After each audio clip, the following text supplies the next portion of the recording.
Hello students, class 11th का experiment 1 to measure the diameter of a small spherical या cylindrical body using vernier calipers, ये पहला experiment है। तो इसके लिए हम लोग वीडियो बना रहे हैं। तो मान लीजिए कि ये सिलेंड्रिकल बॉडी है, इसको हम वर्नियर कैलिपर्स कहते हैं। और इसको देखिए, इसको दबाने से ये स्लाइड होता है। तो इसके जो है, इसको लोअर जा बोलते हैं, इसको अपर जा बोलते हैं। ये इसमें किसी चीज़ को पकड़ लेगा। जैसे इसका डायमीटर मेजर करना है तो ऐसे करके इसमें पकड़ लेगा। तो इसके बाद इसके ऊपर ये जो ये स्केल मूव कर रही है, इसे वर्नियर स्केल कहते हैं। और इसके ऊपर ये अंदर में देखिए 1 सेंटीमीटर, 2 सेंटीमीटर, 3 सेंटीमीटर, तो ये रूलर जैसा ही है। 1-1 मिलीमीटर के इसके डिवीज़न हैं। और ये वर्नियर पर जो है, इधर जो है 10 डिवीज़न बने होंगे। ये जो सरक रहा है, देखिए इसमें 10 डिवीज़न बने हैं। इसमें जो 1 2 3 4 करके 10 डिवीज़न बने हैं इस वाले में। इस वर्नियर जो स्लाइड हो रहा है, यानी ये 1 मिलीमीटर का 10th पार्ट, 10वां पार्ट करके दिखाएगा। तो इसी के मदद से हम लोग इसका डायमीटर मेजरमेंट करना है। अब देखिए कि ये जो वर्नियर का ऊपर 9 डिवीज़न है, 9 मिलीमीटर, सॉरी वर्नियर का नीचे पूरा 10 जो डिवीज़न है, ऊपर वाले 9 मिलीमीटर के बराबर है। तो मेन स्केल, ये इसका मेन स्केल का 9 मिलीमीटर है और उसके बराबर है ये वर्नियर का 10 डिवीज़न।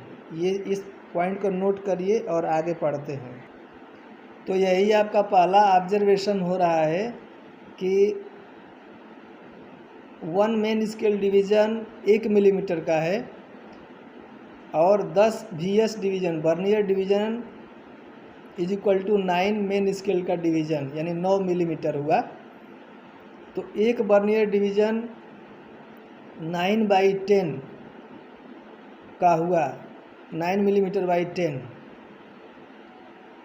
अब वर्नियर कांस्टेंट बोलते हैं एक मेन स्केल का डिवीज़न, यानी 1 मिलीमीटर माइनस वर्नियर स्केल का 1 डिवीज़न का वैल्यू जो आया 0.9 मिलीमीटर।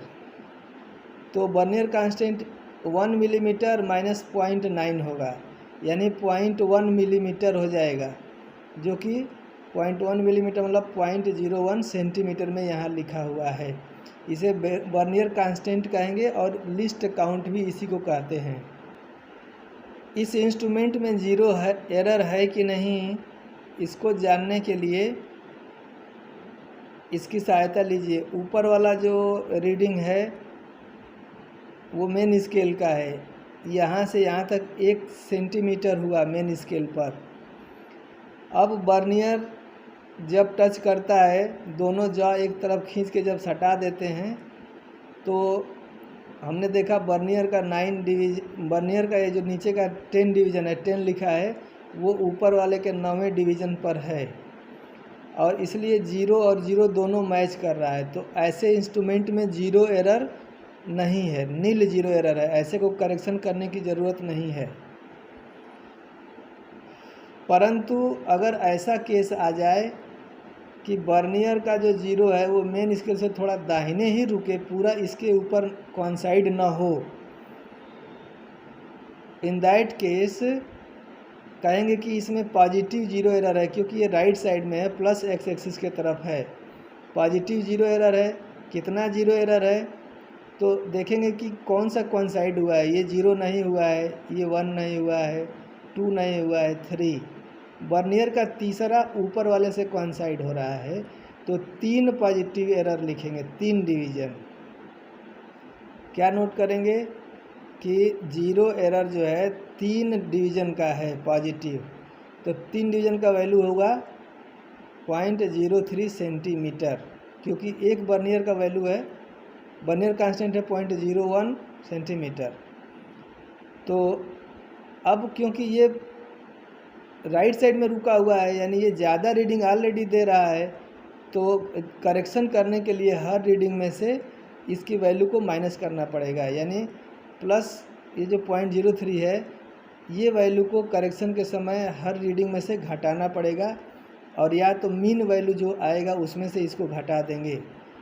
तो actual length is 0.03 less than the measured length, ये ध्यान रखना है। कुछ इंस्ट्रूमेंट्स में नेगेटिव जीरो एरर आती है, यानी बर्नियर का जीरो थोड़ा सा लेफ़्ट साइड में जाके रुकता है, तो ऐसे में नेगेटिव एरर है, माइनस एक्स एक्सिस के तरफ चला गया है। तो ऐसे में ये देखेंगे इधर से कितना इधर जाके रुका हुआ, कहाँ मैच कर रहा है, तो इसको काउंटिंग इधर से करेंगे, क्योंकि उधर गया है ना, तो यहाँ से करेंगे। ये अब ये 0 मानेंगे, तो 1 2 3 तीसरा डिवीज़न, ये तीसरा पर कौन साइड है, तो थर्ड डिवीज़न, 3 डिवीज़न का माइनस रीडिंग हुआ, तो -3 डिवीज़न का रीडिंग -03 सेंटीमीटर वैल्यू बना। अब इस रीडिंग को करेक्शन के समय जीरो करेक्शन में जोड़ देंगे, मतलब जीरो एरर इज सब्ट्रैक्टेड। अगर पॉजिटिव एरर है तो घटा देंगे, और अगर नेगेटिव एरर है तो जोड़ देंगे, ये ध्यान रखना है।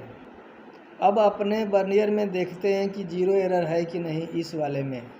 तो इसको जो है इधर ये स्लाइड करके और मैग्नीफाई करके दिखाता हूँ, तो जनरली ऐसे में जीरो एरर नहीं होता है।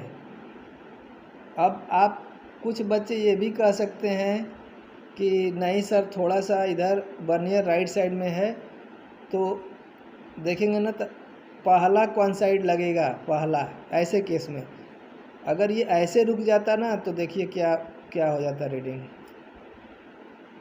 ये 2 डिवीज़न का जीरो एरर, तीसरा डिवीज़न कौन साइड हो रहा है, परंतु अब इसमें क्या है, अगर सही से देखें तो ये 0 पर 0 कौन साइड हो गया, तो जीरो एरर नील लिख देने से आसानी हो जाएगी।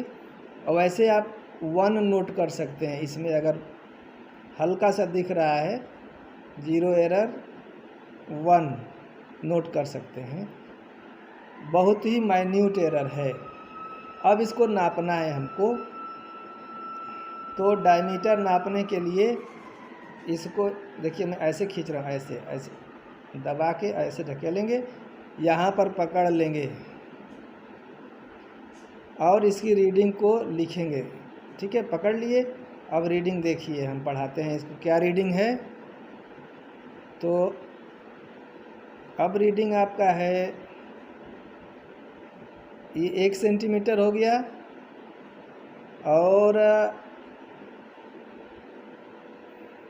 ये इंस्ट्रूमेंट थोड़ा गलत रीडिंग है। देखिए 1 के बाद यह 5वां में 4 ही डिवीज़न बना है, 1 2 3 4। तो इंस्ट्रूमेंट गलत था, तो हमने बदल दिया है। थोड़ा डर्टी लग रहा है, फिर भी देखिए रीडिंग पढ़ने की कोशिश करते। इसको पकड़ लिए हम। अब देखिए रीडिंग अब पढ़ने में आ गया वैल्यू। ऊपर वाली स्केल में 1 सेंटीमीटर के बाद 4 मिलीमीटर हुआ है, जो कि बर्नियर के 0 से लेफ्ट में हो गया इधर। तो 1.4 मेन स्केल का रीडिंग हुआ। और बर्नियर कौन साइड हो रहा है, तो बर्नियर का ये पहला फर्स्ट, बर्नियर का 0 नहीं, पहला ऊपर वाले से सीधा लाइन में है। तो इसका वैल्यू बना 1.4 मेन स्केल का बना, और बर्नियर का 1 बना 1। अब क्या करेंगे कि यहाँ पर मेन स्केल रीडिंग 1.4 सेंटीमीटर है, तो यहाँ लिख देंगे 1.4 centimetre. Number of vernier division coinciding, तो ये 1 डिवीज़न कोइंसाइडिंग था। तो अब कितना इसका वैल्यू हुआ, फ्रैक्शन टू बी एडेड, यानी इसका वैल्यू कितना होगा जो ऐड करना है। तो इसका वैल्यू इसके बर्नियर कांस्टेंट से मल्टीप्लाई हो जाएगा। बर्नियर कांस्टेंट 0.01 सेंटीमीटर है, तो इसमें मल्टीप्लाई करेंगे 0.01 सेंटीमीटर से, तो ये 0.01 सेंटीमीटर, देखिए सेंटीमीटर की वैल्यू बन जाएगी। तो ऑब्जर्व्ड डायमीटर जो होगा वो कितना हो जाएगा, ये और ये ऐड हो जाएगा तो 1.41 बनेगा। तो यहाँ बन गया 1.41 सेंटीमीटर। तो ये ऑब्जर्व डायमीटर हो गया। इसी तरह से यहाँ से 6 रीडिंग लेंगे। अब कैसे रीडिंग लेंगे, अब उसको मैं बता देता हूँ। 6 रीडिंग, एक बार इसको ऐसे पकड़ के रीडिंग ले लेंगे, ठीक है। फिर इसको ऐसे घुमा देंगे, देखिए इस लकड़ी को 90 डिग्री घुमा देंगे ऐसे, फिर पकड़ के फिर रीडिंग नोट कर लेंगे। इसके बाद से इसके बीच में पकड़ेंगे, ये ऐसे बीच में, फिर दबा लेंगे, फिर एक रीडिंग, तीसरा रीडिंग नोट करेंगे, फिर इसको ऐसे 90 डिग्री घुमा लेंगे, फिर दबाएंगे, फिर से रीडिंग नोट करेंगे, तो 4 रीडिंग हो गया। अब इस किनारे, उस वाले किनारे पर इधर ऐसे फिर रीडिंग नोट कर लेंगे, फिर ऐसे पकड़ के ऐसे रीडिंग नोट कर लेंगे। तो ये 6 रीडिंग बन जाएगी, जो लगभग एक बराबर ही आएगी। इसके बाद से देखिए मीन ऑब्जर्व्ड डायमीटर। मीन कैसे निकालेंगे, तो ये जो रीडिंग आई है यहाँ पर D1 ऑब्जर्व डायमीटर 1, D1, फिर D2, D3, D4, D5, D6, 6 reading आएगा। 6 को ऐड कर देंगे और 6 को ऐड करके मीन करने के लिए 6 से डिवाइड कर देंगे, तो ये ऑब्जर्व्ड हो जाएगा। करेक्टेड डायमीटर, करेक्टेड में 0 एरर जो होगा, ज़रूरत जैसा समझाए हैं वैसे, उसमें +0.01 या -0.01 कर लेंगे। जैसे अपने में 0.01 पॉजिटिव था तो उसको माइनस कर देंगे और रिजल्ट लिख देंगे diameter of given cylinder is this one.